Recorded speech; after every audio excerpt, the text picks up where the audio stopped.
Welcome aboard to NJ.com's Eagles Chat as we get set here for a really big NFC showdown here. The Eagles go out to Green Bay to Lambeau Field to take on the Green Bay Packers. We have Eliot Shorr-Parks and Matt Lombardo with us today to talk about this game, some of this matchup here. Two of the best teams in the NFC. Eliot, let's start with you. How important is this game when we look forward here to what the NFC postseason might look like? Seedings, you're just getting in. It seems like it's like 7 teams for about 5 spots, right, with the Eagles and Packers certainly among them. Yeah, I mean, it's a huge game for the Eagles and their playoff standings, especially when you look at who they've lost to already. They lost to the Cardinals. They lost to the 49ers. You know, a loss to Green Bay would be big when it comes to tiebreak. And it would almost force the Eagles playoffs. I mentioned the 49ers and teams like that. They're going to be fighting for the wild card with. They're going to not have the tiebreaker over them. So a loss this week will be really big, and it would force them to win the division almost. Now, I talked to some of the players in the locker room about how big it was. And, if this was an NFC, championship preview, and this was a chance to send a statement. And to a man, they said they're just looking at it as another game. I don't think it was just lip service. This team really does just take it one game at a time. So, it is a huge game, but I don't think they're going into it, worried about everything that's at stake. Yeah, to Eliot's point, Joe, when you talk to Chip Kelly, you talk to players in the locker room, it's not just this week, but every week the theme seems to be it's a one-week season. And everybody talks about the mystique of going to Lambeau Field, and you can look at Aaron Rodgers and how dominant they've been at home, 29-3 over the last 5 years in games he's started at Lambeau Field. I'm with Eliot. I think it's an important game, but I won't go so far to say that it's a must-win game, because when you look at the Dallas Cowboys, I think that the clearest and fastest track to the postseason, I think the division is well within their sights, although 3 conference losses on your resume would certainly hurt you with tiebreakers in terms of home field advantage throughout the playoffs or a bye in the first round type of a situation. If you win this game, I think the Eagles are in the driver's seat of the NFC, and if they lose, to me, it's all about winning the NFC East in terms of your most navigatable trip, not just to the playoffs, but to the Super Bowl, and that remains intact regardless of what happens on Sunday afternoon. Guys, you mentioned the driver's seat there, Matt, in the NFC. I find the NFC fascinating this year because last year was pretty clear. Seattle was the best team, and San Francisco looked like that 1-1A, and they played in the title game. This year, I just don't see that team. I mean, you guys watched up close when Arizona beat the Eagles, but now Arizona's without Carson Palmer. When you guys look at the NFC, I mean, are we going to watch the 2 best teams here on Sunday, Eliot? Are the Eagles and Packers the 2 best teams in the NFC? How do you kind of see this conference right now? I mean, in my opinion, I think these are the 2 best teams in the NFC, simply because the Packers have the best quarterback in Aaron Rodgers, and the Eagles, I mean, you can make the argument they have one of the best defenses. They have great special teams that makes a lot of plays, and they have one of the best offenses, even with Mark Sanchez still in there. I think when you look around, I mean, you mentioned it, Carson Palmer being out, in my opinion, I wasn't a believer in the Cardinals to begin with. No Carson Palmer, I think, just basically wipes them out, in my opinion, of being a legitimate chance to make the Super Bowl. And then the Lions, I mean, they have a good offense. Their defense has stayed up in the rankings, which I'm surprised about. But, I think a lot of people would take the Eagles over the Lions right now, especially if this game's in Philadelphia, which is a good chance of that happening if the Lions don't win their division. So, yeah, I do think you're looking at the 2 best teams in the NFC going into this weekend. Yeah, I agree. I think the Lions are flimsy on both sides of the ball, and we're eventually going to see Matthew Stafford come back down to earth as he typically does down the stretch. I love Green Bay. I think that their defense is, coming together. Yes, they're a little banged up having to move Clay Matthews from the outside linebacker spot to the inside. You look at that offense. You look at Eddie Lacy, who not a lot of people talk about this year and this week, but Eddie Lacy's still a very good downhill runner. Randall Cobb, you look at Jordy Nelson seems to come open every single week. They're using their tight end, Andrew Corliss, more and more each week. And then, of course, you have Aaron Rodgers. Green Bay, to me, is up there. The Eagles are certainly in the conversation, regardless of Nick Foles going down. You look at the dynamic weapons on offense with Jeremy Maclin, Jordan Matthews starting to emerge. Eliot, you touched on the defense, which is playing some of the best football, not just in the NFC, but in the NFL in the last several weeks. So whether or not these are the 2 best teams in the division, they're certainly in the conversation. I'm not willing to write off Arizona quite yet because what they've done has primarily been built on defense and running the football, and Carson Palmer didn't have a whole lot to do with that. I still think that if that title game is in Arizona, I think that's a tough place for the Eagles to go and win a football game. I still look at a team like Seattle. They're the great unknown to me. It's still a difficult place to go and play if you need to do it on the road, which, as it shakes out now, the Eagles wouldn't need to. But the Eagles are certainly in that mix. When we look at this game Sunday, guys, anytime you go up against Aaron Rodgers, you both mentioned him there, maybe the best quarterback in the league right now, a star, you have to score touchdowns, not field goals. And that was a big issue with the Eagles earlier this season, was the red zone. We talked about it, tons of times. Every time we talk, I feel like we talk about the red zone with the Eagles. 7 for 7 now, Eliot, with Mark Sanchez as the quarterback in the red zone. Has this been about Sanchez? Has been play calling? Well, why are the Eagles figuring it out now in the red zone? Is it a combination of things, or has Sanchez really been the difference there?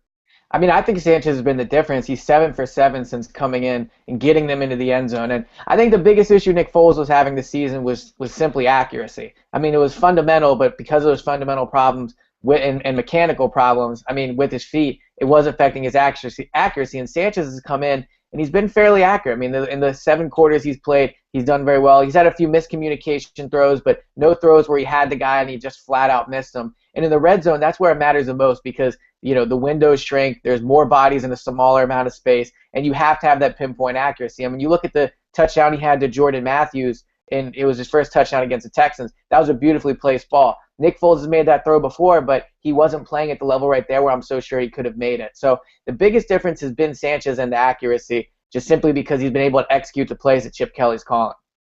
I agree. I think Sanchez has played a major factor in the Eagles' resurgence in the red zone, but also it comes down to play calling. They're running the ball more in the red zone as the offensive line has started to get healthy. You saw that against Houston with Chris Polk getting some carries inside the 20. But Eliot's exactly right. It comes down to the accuracy. It comes down to whatever it is, whether it's the poise in the huddle, whether it's being mechanically sounder than Nick Foles was this year. Sanchez certainly has a command of this offense, and he's showing that over the last 2 weeks. Whether or not that continues, it remains to be seen. But if you talk to Eagles offensive coordinator Pat Shurmur, he'll say the biggest difference is they're not turning the football over in the red zone, and that when you don't do that, then you increase your opportunity to punch it in. Nick Foles had a propensity for red zone turnovers this year. So far, Mark Sanchez has not. Now, whether or not he keeps that up, that remains to be seen. That might be the biggest question facing this offense. But if they continue to score touchdowns in the red zone, they're no longer one of the 4 worst teams in touchdown percentage as they were going into last week, then they're going to be a tough out. They're going to be a tough out regardless because of the tempo, because of the way that they spread the ball around offensively, defensively, the way they scheme against each opponent every week. They don't really have a base defense, so to speak. But if they can continue to score efficiently in the red zone, it's going to be difficult for any team in the NFC to beat this squad. It certainly will be. Guys, you mentioned there, Matt, LeSean McCoy and Eliot. I know you wrote about him a little bit this week with Chip saying not to worry. To me, McCoy's season here has been a little bit of the elephant in the room that's been overshadowed by so many other factors, injuries, the quarterback situation, and the fact they're winning a lot of games, so we're not really talking about it. But, LeSean McCoy, you look at his numbers compared to last year, it is a stark drop-off. Is this a running back that is in decline here? I don't know if he's necessarily in decline, Joe. When you look at the numbers, he's had more carries this year, far less yards. Touchdown numbers are way down. And I think that what we're seeing out of LeSean McCoy is that east-west running style versus just hitting the holes and running north-south that DeMarco Murray seems to possess, that perhaps Chip Kelly prefers a running back of that style. Last year, LeSean McCoy could get away with a lot of that juking, a lot of that driving in the backfield. His game has always been to take a step back, to take a step forward. You'll have a 3-yard gain followed by a 2-yard loss, followed by all of a sudden a 15-yard run that busts a game open. Well, it's easy to do that last year when all 5 of the offensive linemen are healthy and playing together for an entire year. When you lose Todd Harrimans for the season, when you lose Evan Mathis for an extended period, Lane Johnson, Jason Kelsey, you're going to have struggles running the ball when you're that style of a running back. Chris Polk lowers the pads, hits the hole, runs hard. Darren Sproles, change of pace, quick, hit the hole, north-south runner. Those guys are having success, whereas LeSean McCoy and what he did in the past, I don't believe is working this year because the offensive line in the run block game has been so inconsistent. Yeah, you could certainly make the argument the offensive line has been an issue. Obviously, the injuries are a problem. But I just think, and we've watched every game, Matt, we've been at every game. When you look at him, he just doesn't pass the eye test, in my opinion. He doesn't look as explosive. He's getting tackled in a lot of one-on-one situations. And then you look at his numbers. He's got 2 runs over 20 yards this year. And that's not the type of McCoy, we've come to know, just simply as you mentioned it. He'd go 3-4 yards, and he'd break a long one. Those long ones haven't been there this year, and I don't think that has to do with the offensive line. That has to do with him getting to the second level and not having the breakaway speed that he used to have. Because let's be honest, his breakaway speed was never that great. I mean, you look at Darren Sproles, he's way quicker than McCoy really ever was. McCoy's long touchdowns came because and then it was. I just think this year he hasn't looked like the same player. I'm not willing to say he's on a decline. Every player has a down season. If you look at McCoy's career, he had a huge 2011, a down 2012, a big 2013 last year. So he's kind of sticking to form here of having a bit of a down year this season. But as Matt mentioned, he is getting more carries, and he's still probably going to finish with over 12, 13, 1,400 yards, which isn't a horrible season, by any stretch of the imagination. Let's remember, he's sixth in the league in rushing going into this weekend. And again, LeSean McCoy would always lose yards on a handful of carries in each game. And when you look at what teams are doing this year, they're putting 8 guys in the box a lot more often than last year. So, Eliot, that kind of limits his ability to get to that second level. And what Jason Kelce is so good at, and you missed him for 4 or 5 games, or whatever Mathis made an all-pro reputation for, is blocking those second-level defenders, getting to the linebacker, and kind of pushing those second-level defenders out of LeSean McCoy's way and clearing a path for him. He hasn't had the ability to rely on that this year, and teams they're stacking the box against him more often than they did a year ago. So you put all of these things together, and you add another year of tread being worn off the tires this year. I'm not going to say he's on the decline, as I don't think you are, Eliot, but there are a lot of factors at play that have limited him this season, and he's still a top 10 running back. See, my only counter argument to that would be that the Eagles, if you take them at their word, Chip Kelly, obviously he knows best as to what defenses are facing him. He says they're not seeing anything different. And I think last year, McCoy was the leading rusher in the NFL. It wasn't like he was a secret coming into the league, and he still made plays. I mean, you look at what he did against Detroit in the snow. I mean, like he's faced hard elements before, whether it be a defense, whether it be weather, and he's come out with those plays. I just think this year it's not happening for him. And from seeing him around the NovaCare complex, his body language seems different. I just think he's in a funk I think he's in a funk right now, and I don't think that has anything to do with the offensive line. Guys, let's look at the defense here for a minute. This has been a defense that was maligned last year. I didn't believe in them, in the beginning of the year the way they were playing, especially that Rams game where they had the big lead. They put the Rams back in the game. There was a lot of doubts about them. They have been really just on fire since that Giants game, 27-0, and they haven't looked back. And really, even that Arizona game they lost, I thought the defense played well in that game. They just gave a couple big plays, including to John Brown. I mean, what has been the biggest difference between the defense last year to this year, or even let's just say since the Giants game? What has changed with this defense since that Rams debacle in the fourth quarter to now? Well, when you look at the defense, I think it comes down to it's another year of continuity in Billy Davis' scheme. You look at Brandon Graham was a defensive end hybrid outside linebacker in a 3-4 last year. He's a 3-4 guy, 3.5 sacks. It probably should be 4 or 4.5 when you look at the way the statistics have come out. You look at Connor Barwin. They're using him more of an edge rusher. Aaron Rodgers talked about him this week, and he's one of the guys he really respects on this Eagles defense as far as the pass rush. But it comes down to making big plays. It comes down to familiarity within the scheme, in my opinion, and it comes down to turnovers. This defense has 22 consecutive games where they've lobbed a takeaway. So they're getting big plays, they're getting timely plays, they're getting timely turnovers. And last year, this team won games in shootouts and won on the backs of their offense. This year, you can almost see them emerging as a dominant defense where they are winning games for the Eagles, not just keeping them in them or doing enough to win a game and letting the offense carry the payload. I think the biggest problem the Eagles – sorry, Matt. The biggest problem the Eagles defense faces is simply perception. I mean, Matt mentioned it, 22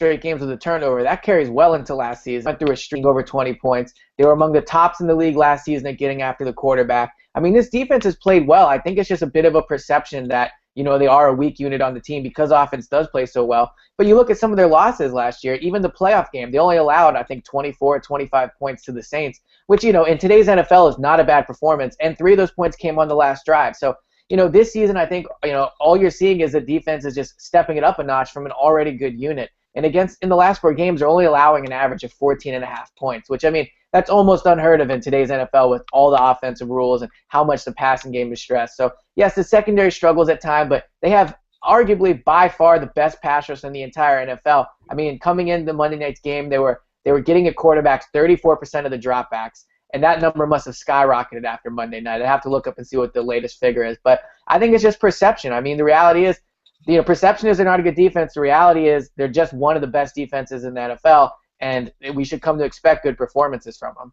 Yeah, remember the days when we worried about an edge rusher and the Eagles needed to reach in the first round of the draft to take a linebacker, Marcus Smith, out of Louisville? Guys, they're second in the league in sacks. They've sacked the quarterback 38 times, and as Eliot said, that number could be much more than it is right now. Connor Barwin, I wrote about it on the site on Tuesday morning, he said the Eagles could have gotten far more than 9 sacks against Cam Newton on Monday night. Think about that. They allowed 9 sacks on Newton, and they thought they could have done better based on the pressure they were getting. In the NFL, when it comes to defense, points allowed, that is, of course, the paramount stat. That matters more than anything else.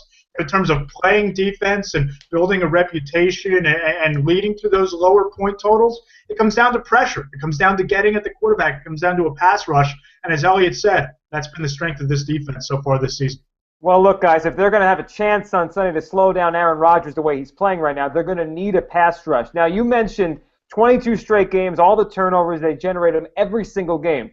Aaron Rodgers hasn't turned the football over through an interception at Lambeau Field in 2 years. What gives this Sunday? Do you think this defense, the way they're playing, can go into Lambeau and kind of slow down Aaron Rodgers, or is this going to be one of those games, Eliot, where Sanchez and the offense is going to have to put up in the 30s to have a chance to win?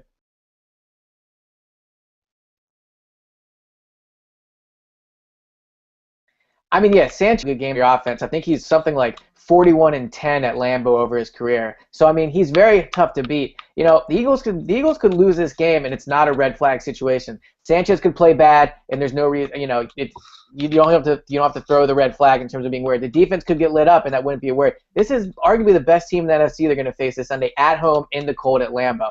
This is a very tough game. That being said, I do think they have a really good chance because, as you mentioned, the defense forces a turnover. I mean, you have to think they're definitely going to force one given their track record. And Chip Kelly simply wins. I mean, 13-3 in his last 16 games. There's not a lot of things that it's going to stop him from, being competitive in a game. And they've showed they can win the close ones. Mark Sanchez has played in a lot more big games than Nick Foles has. So I think they have a really good chance this weekend. Would I pick them? I think right now I'm probably leaning the Packers just because, they're at home, and that matters. So right now I'm probably leaning the Packers, but it wouldn't surprise me at all if the Eagles won. And I was shocked to see them be 7-point underdogs. Yeah, Wade, I'm with you. I'm kind of leaning Green Bay in this one just because of the Aaron Rodgers factor. And what we haven't really touched on is what those wide receivers do. Jordy Nelson, Randall Cobb, their ability to extend plays. And even when a down looks like it's breaking down, I talked to several members of the secondary this week, and they say the toughest task in defending this team outside of Rodgers is Jordy Nelson and Randall Cobb and Corliss and Devontae Adams, the rookie. What these guys do, 3, 4, 5, 8 seconds into a play when their initial route breaks down and they're just scrambling to find ways to get open. Bradley Fletcher said he thinks that they probably have rules in terms of what to do later in a play.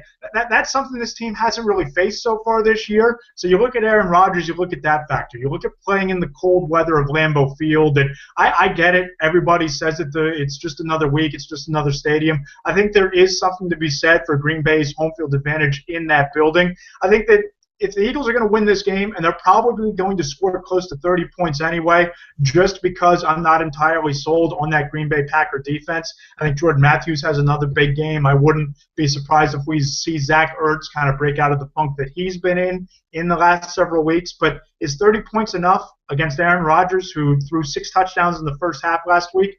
That remains to be seen, and that might be the biggest question going into this game. How many points do you need to limit them to win this game against Rodgers? It might be 40. All right, guys, we're going to end on this. I have a little problem. I had a way the Eagles could win this game. They have been so great at scoring on special teams and defense, and they've been so great at, obviously, turnovers like we've talked about. I'll set the over-under on combined turnovers the Eagles force and either defense or special teams touchdowns they score at 1.5. If it's over, I think they win the game. Is it over or is it under on Sunday? Eliot, you first. I'd have to go over just because you look at their history. I mean, they force turnovers and the special teams makes plays. So, I bet if you looked at each game, I'd imagine that number is over 1.5 in the majority of games this season, if not all of them. So history repeats itself, and I do think that number will probably be over. Matt? All right, just for clarity, are we talking turnovers or turnovers and defensive touchdowns? Combined. Turnovers the Eagles force and turnovers and defensive touchdowns they score. Over under 1.5.